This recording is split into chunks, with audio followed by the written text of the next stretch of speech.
A toothpaste brand claims their product will destroy more plaque than any product ever made. A politician tells you their plan will create the most jobs. We're so used to hearing these kinds of exaggerations in advertising and politics that we might not even bat an eye. But what about when the claim is accompanied by a graph? After all, a graph isn't an opinion. It represents cold, hard numbers, and who can argue with those? Yet, as it turns out, there are plenty of ways graphs can mislead and outright manipulate. Here are some things to look out for. In this 1992 ad, Chevy claimed to make the most reliable trucks in America using this graph. Not only does it show that 98% of all Chevy trucks sold in the last 10 years are still on the road, but it looks like they're twice as dependable as Toyota trucks. That is, until you take a closer look at the numbers on the left and see that the figure for Toyota is about 96.5%. The scale only goes between 95 and 100%. If it went from 0 to 100, it would look like this. This is one of the most common ways graphs misrepresent data, by distorting the scale.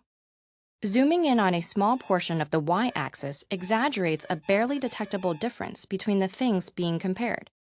And it's especially misleading with bar graphs, since we assume the difference in the size of the bars is proportional to the values.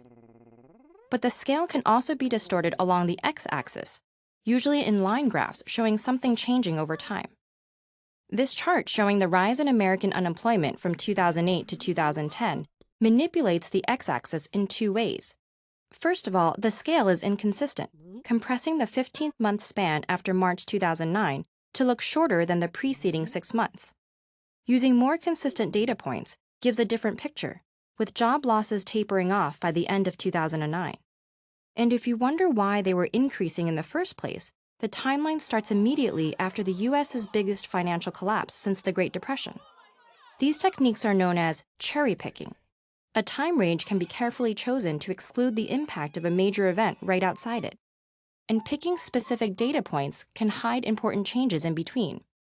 Even when there's nothing wrong with the graph itself, leaving out relevant data can give a misleading impression. This chart of how many people watch the Super Bowl each year makes it look like the event's popularity is exploding. But it's not accounting for population growth.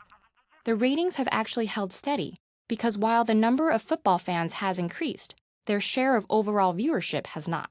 Finally, a graph can't tell you much if you don't know the full significance of what's being presented.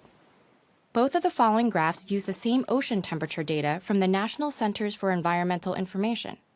So why do they seem to give opposite impressions? The first graph plots the average annual ocean temperature from 1880 to 2016, making the change look insignificant. But in fact, a rise of even half a degree Celsius can cause massive ecological disruption.